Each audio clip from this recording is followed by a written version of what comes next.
Hey,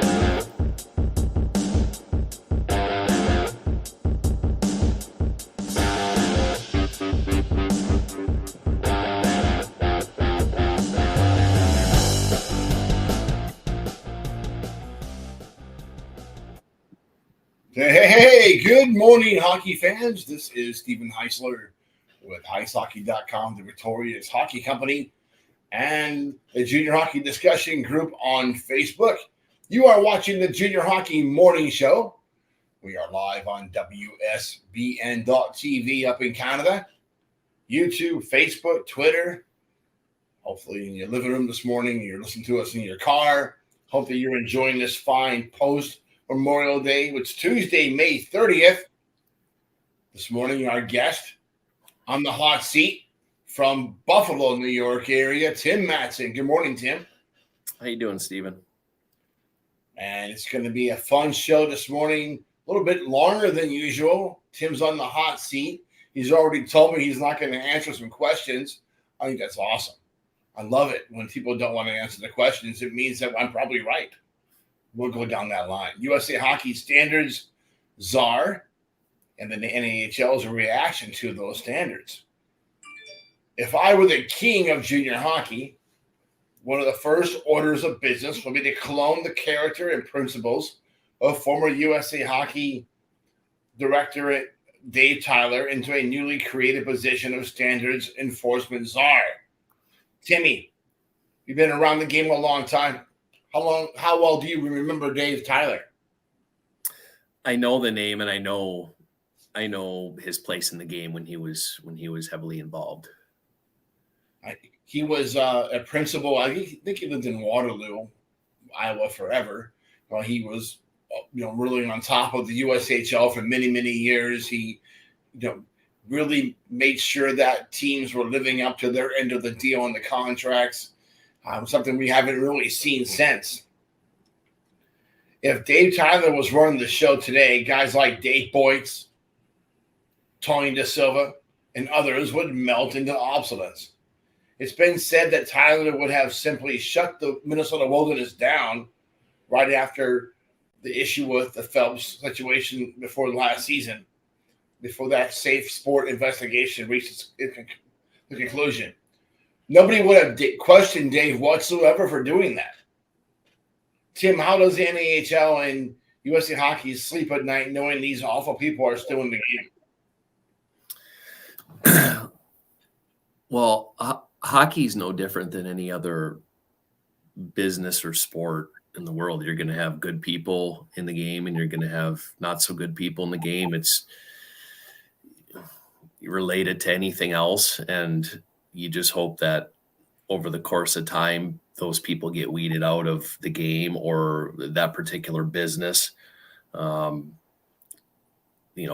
situations, obviously, we don't know all the details with some of that stuff, but you would hope that you can trust that it's policed the way it's supposed to. Tier standards appear to be a little more than suggestions these days.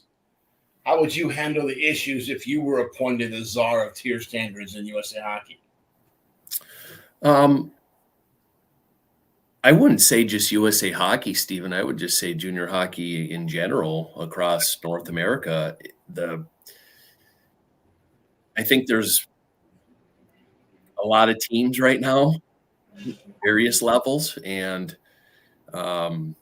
whether it's pay to play or whether it's the top junior leagues, at the end of the day, it's about the players. And I think we can't lose sight that it's about taking care of the players, and it starts with ownership of teams and making sure that they own teams for the right reasons and really put a emphasis on taking care of the players, because without the players, you don't have a product. Back in your time with the Minnesota Wilderness, you were coaching there, I think, for 2 years, right? Yep. Years? Yep. What were the procedures in place if a safe sport issue was brought to light? We never ran into anything when I was there. We never ran into any issues that required that type of conversation. So I have no idea, to be honest with you. Fair enough. It's clear that USA Hockey has lost control of junior hockey, and that's too bad. The Junior Council itself has lost reason to even exist. But maybe that's why now is a time for the governing body to step up standards enforcement. Maybe a compliance czar is just a thing the game needs for USA Hockey to maintain relevance. We see it every day, Tim. We hear stories about players going to teams and getting far less than what they bargained for. Do you think a named czar of standards would be able to help fix that situation? Well, again, I wouldn't just single out USA Hockey. I would single out hockey and the game in general at the junior level. And I mean, I know it sounds easy to do, maybe not so easy to apply, but I think you just need a set of standards, and you need to hold people accountable if they don't abide by those standards. I think that part is pretty simple. You just gotta make sure that whatever those standards are for that each particular league or each body, you just have to hold people accountable when they're not. That's the big thing with it. And again, it stems from up in Canada and down here and probably across seas too in the junior leagues over there. It's I do think that there needs to be a little more consistency in that area everywhere. Absolutely. USA Hockey has a job, right? So let's focus on what that entails. Right now, USA Hockey controls pretty much the youth game in the United States. They're running the ACHA college level for the most part as a men's league. That's okay. But at the youth level of AAA and junior level, it's become a bit of a monopoly. And that's really forced non-state hockey into become mainstream topics. But through USA Hockey right now, their umbrella of influence or their umbrella of relevancy, it's only for the youth leagues, the adult leagues, the national team programs, and junior hockey. The issue lately has been teams have standards, leagues have standards, but the league looks at those standards as suggestions and not really ironclad rules. And this is a problem that's going on and getting crazier every year. We heard last year about the Kenai River Brown Bears deciding to charge, I think it was $700. Could be wrong. This year it's $900 in advance of the season for a fitness center fee and for that to buy their jersey for $500 was crazy. Whatever the price was, it was $300. But those are things that are completely outside the standards set for the level of play. Do you think USA Hockey is ever going to get into the business of actually enforcing those standards, or are they just going to let them fly?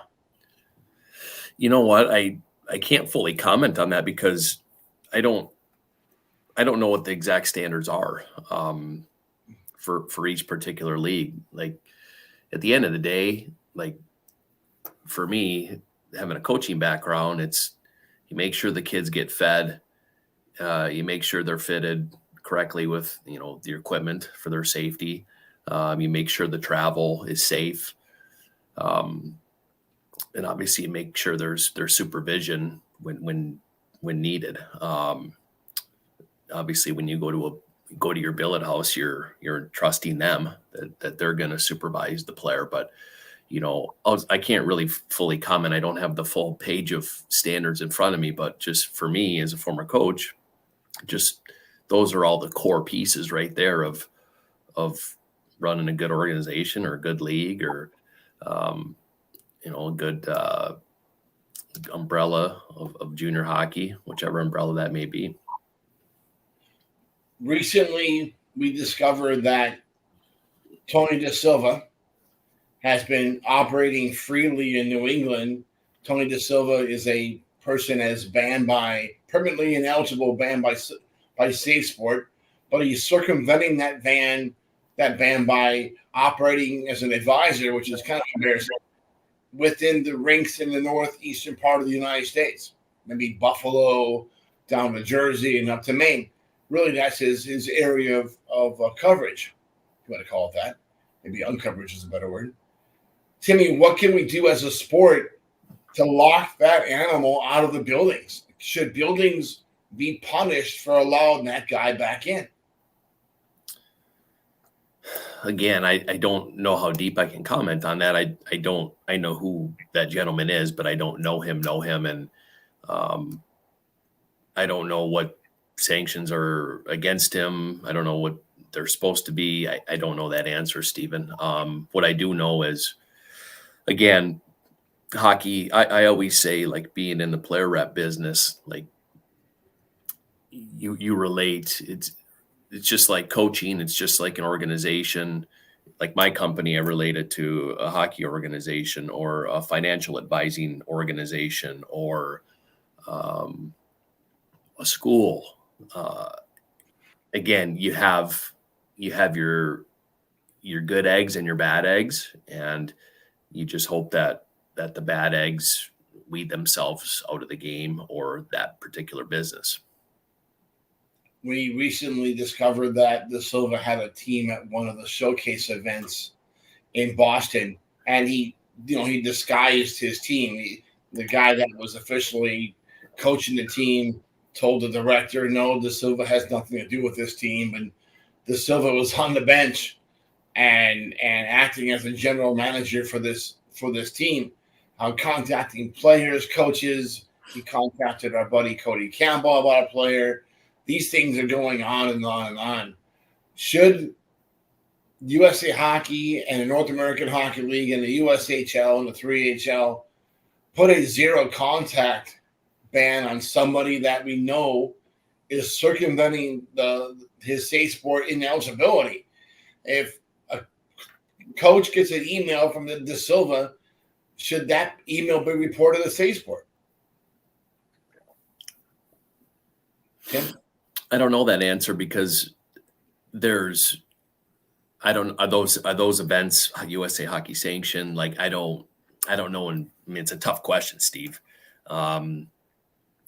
Again, I'll be diplomatic with it. Like, again, you need to do your research when you're a parent. You're in charge. You're in charge of your kid. So whether it's a summer tournament, whether it's a hockey school, camp, anything, junior hockey team, whether you're hiring an advisor, just like anything, you need to do your homework and you need to get on the internet. The internet's a powerful thing. Get on the internet and Google these people and ask around, ask your friends of a friend. I mean, this game is so small that a lot of people know a lot of people, not directly, but indirectly. And you just got to do your research, just like anything. You relate this game to life in so many ways. Call it cliche, just like when you coached, when I coached. It's no different. It's the game is a business. This hockey isn't a game necessarily. Hockey is a business as well. So you got to do your homework and you got to be smart and you got to talk to the right people. All right, we're going to light a fire. So if you feel uncomfortable answering these questions, please just say, "I'm not going to answer those questions." You're coming at me with fire now? Fire right now. It's going to come hot and heavy. Tim, going back to your time with the Wilderness, what are some of the antics of Dave Boyce that were clearly not in the best interest of the games or the players?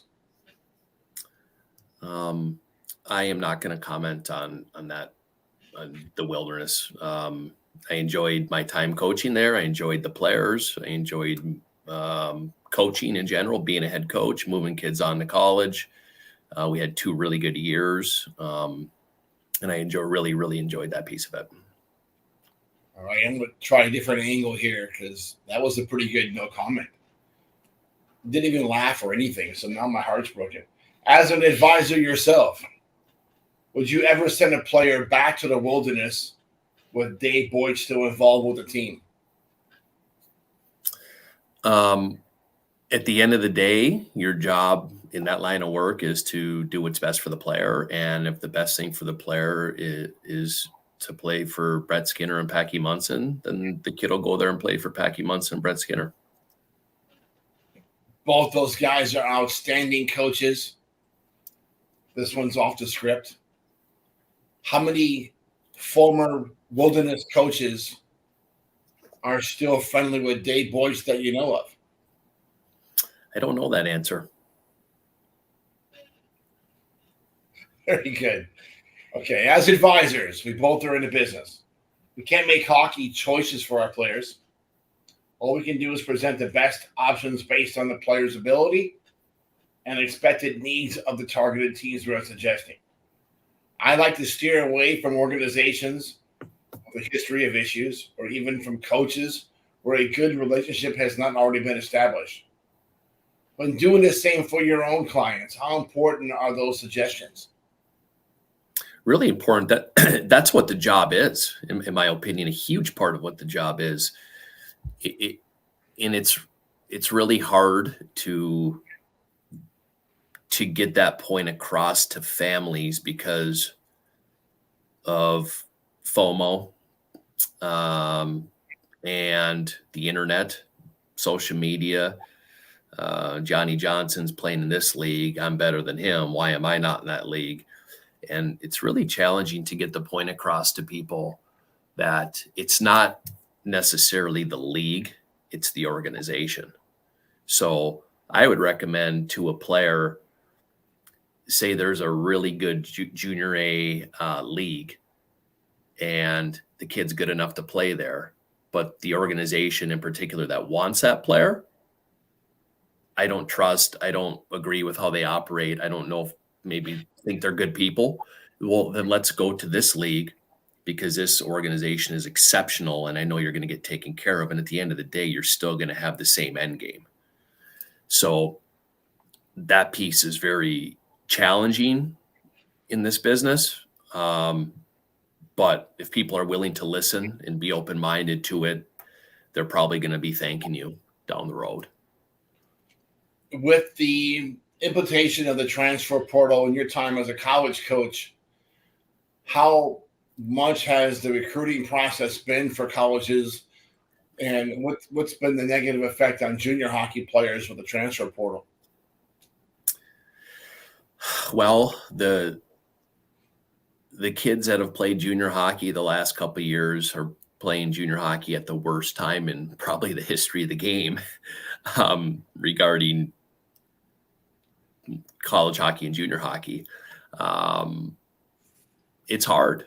There's not as many opportunities out there, and there's a lot of guys that deserve to play at that level that aren't going to have the opportunity to play at that level. With that being said, I think it's making Division III hockey a lot better, and it's already good. The dream is to play Division I for most players, and that's good. That should be their dream. But I think a lot of players get to Division III hockey maybe with expectations that it's not as good as they think it is. And then once they get there, they're like, oh boy, I had 50 points in the North American League and I just got scratched for in the first game of the year, suiting up for St. Norbert or Adrian. So it's hurt a lot of opportunities at the Division I level because of simple math. I do think it's making Division III hockey stronger as well. So hopefully the storm passes a little bit here with the extra year from COVID. And I don't think the transfer portal is going anywhere though. So it's still going to be challenging and even harder than it was before. So a lot of schools are using the transfer portal as an excuse to over-recruit. We're hearing about one of the teams in the East, pretty serious Division I school that has 25 committed players, only 6 outgoing upperclassmen, graduates. How is that even possible? Why would a school recruit 25 kids for 6 stalls? And what are the options for those kids that think they're going to Division I, have taken their foot off the gas when it comes to college selection, and now find themselves 15 players deep on the the side locker room for the team. They're not in the main room. Should those players be able to move? Well, I think the lesson in that is, and this is good for, I get the notifications for your Facebook chat group. So every once in a while I see the chitter chatter amongst a lot of parents on there. And the big lesson, I think, with that topic, and I tell this to every client and family that comes across my phone every day, is the moment that buzzer goes off after that last game of Minnesota high school or midget AAA or prep, the moment that buzzer sounds after that last game, from that moment on, hockey's a business. So, I mean, someone over recruit. I mean, it happens in junior hockey too. I mean, when I was coaching in the North American League, we brought in 37, 38 guys at training camp. Oh, yeah. And you got these kids that think they're all set, and they show up and it's like, well, I'm not all set. There's some bodies here and I got to beat these guys out. But that's the business, and it's hard, and life's hard, and the game is hard, and you have to find a way to survive every day. And it's just it's a challenge. And if this game was if it was easy to get to from level to level to level, then everyone would do it, as they say. So it's hockey's a business once you get into the junior and college and obviously pro hockey. So, final question. It's a doozy, and this one you cannot duck away from. You got to stand up and make a call here. All right. So, Panthers, Golden Knights, Stanley Cup. Who's going to win? Vegas in 6. Nice. I was fortunate enough, Steven, sidebar, I was really lucky my best buddy works for the Knights. So I was out there for game 1 of the Western Conference Finals, and what an experience being in that building. I've been to 7 or 8 NHL buildings, and there's nothing like it. What a special thing they have going out there. Absolutely. And Florida's not been, the run through the playoffs has been exciting for the fans, but in general, Sunrise has been a ghost town. It was embarrassing during the All-Star festivities. No one came out for that stuff. And I think the league took it as a slap in the face for them to advance and knock out some very good teams in the process is fun. It's fun for now all of a sudden all these bandwagon fans down in South Florida, and they come out for the playoffs. Okay. But for the rest of the year, they're pretty much non-existent. There's a core group of about maybe 8,000 people that'll go and watch those games. But in general, the rest of the community has rejected the Panthers year in, year out. And I don't know how long they're going to be able to stay down in Sunrise. It's a nice facility. It's on the outside of Miami. It's far east on the edge of the swamp. I think it's a good place, nice building, hard to get to. Just not a very fan-friendly access if you live within the immediate area, and that's who they're getting fans from. But people aren't coming from South Beach to Sunrise to watch hockey. Just not doing it. It's too far. Probably a 2-hour drive when it's all said and done. That's a lot of driving, a lot of commuting, and probably a very bad location for a hockey arena. But Stanley Cup. So everybody's all Panther fans today and this week. You got to win.